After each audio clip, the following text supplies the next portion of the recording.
Assalamualaikum warahmatullahi wabarakatuh. Saya akan mempresentasikan makalah yang berjudul Model Strategi Dakwah untuk memenuhi mata kuliah Psikologi dan Strategi Dakwah. Yang pertama yaitu pengertian strategi dakwah. Strategi pada hakikatnya adalah perencanaan dan manajemen untuk mencapai suatu tujuan. Tetapi untuk mencapai tujuan tersebut, strategi ini tidak hanya berfungsi sebagai peta jalan yang hanya menunjukkan arah saja, melainkan harus menunjukkan bagaimana teknik cara operasionalnya. Dengan demikian, strategi dakwah merupakan perpaduan dari perencanaan dan manajemen dakwah untuk mencapai suatu tujuan. Di dalam mencapai tujuan, strategi dakwah harus dapat menunjukkan bagaimana operasionalnya secara teknik harus dilakukan. Dalam arti bahwa pendekatan bisa berbeda sewaktu-waktu bergantung pada situasi dan kondisi.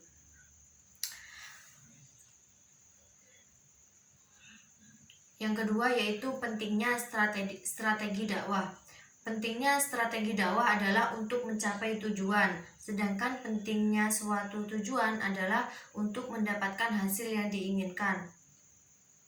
Dengan demikian, strategi dakwah baik secara makro maupun skala mikro mempunyai fungsi ganda, yaitu yang pertama, menyebarluaskan pesan-pesan dakwah yang bersifat informatif, persuasif, dan instruktif secara sistematik kepada sasaran untuk memperoleh hasil optimal.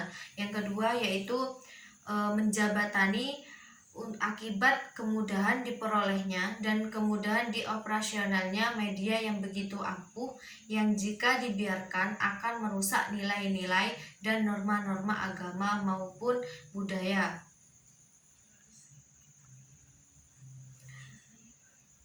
Jika kita sudah tahu dan memahami sifat-sifat mad'u dan tahu pula efek apa yang kita kehendaki dari mereka, cara bagaimana kita menyampaikan pesan dakwah tersebut, kita bisa mengambil salah satu dari dua tatanan di bawah ini. Yang pertama, dakwah secara tatap muka. Yang kedua, dakwah melalui media.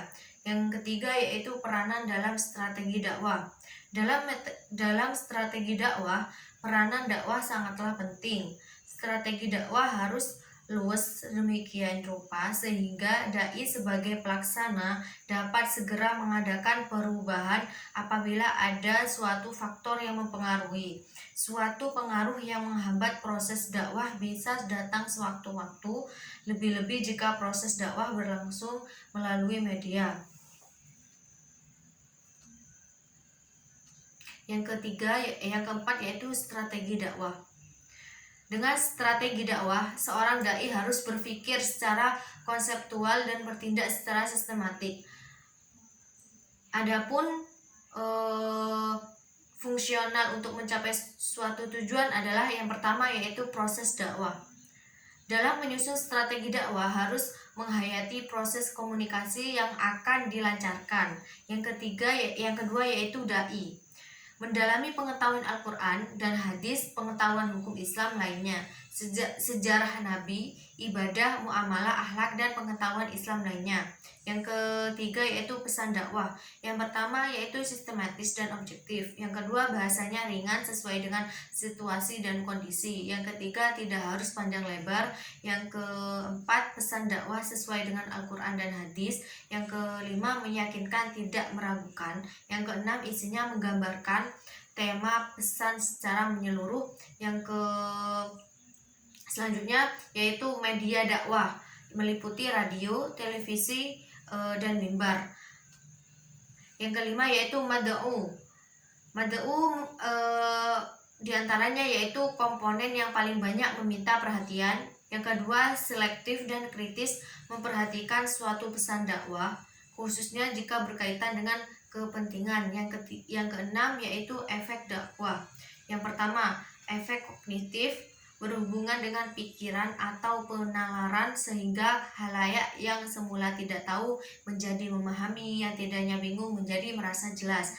Yang kedua, efek efektif, berkaitan dengan perasaan, misalnya perasaan marah, kecewa, kesal, gembira, benci, dan masih banyak lagi. Yang ketiga, efek konatif, bersangkutan dengan niat, tekad, upaya, usaha yang cenderung menjadi suatu kegiatan atau tindakan. Efek kognitif timbul setelah muncul efek kognitif dan efektif. Misalnya seorang suami yang bertekad berkeluarga dengan 2 anak saja merupakan efek kognitif setelah ia menyaksikan fragmen acara televisi betapa bahagianya beranak 2 dan sebaliknya betapa repotnya beranak banyak. Yang selanjutnya, model strategi dakwah.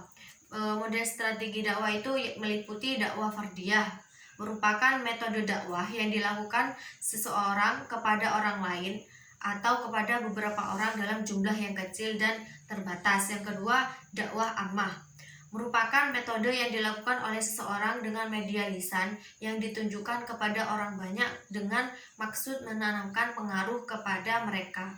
Yang ketiga, dakwah bil lisan, yakni menyampaikan informasi atau pesan dakwah melalui lisan. Yang keempat, dakwah bit tadwin, yaitu pada dakwah melalui tulisan, baik dengan menerbitkan kitab-kitab, buku, majalah, internet, koran, dan tulisan-tulisan yang mengandung pesan dakwah. Yang selanjutnya yaitu dakwah bil hikmah. Dakwah bil hikmah itu merupakan metode berdakwah dengan cara arif bijaksana, semisal melakukan pendekatan sedemikian rupa sehingga pihak objek dakwah mampu melaksanakan dakwah atas kemauannya sendiri, tidak merasa ada paksaan, tekanan maupun konflik. Demikianlah presentasi dari saya. Jika ada kesalahan mohon dimaafkan. Wassalamualaikum warahmatullahi wabarakatuh.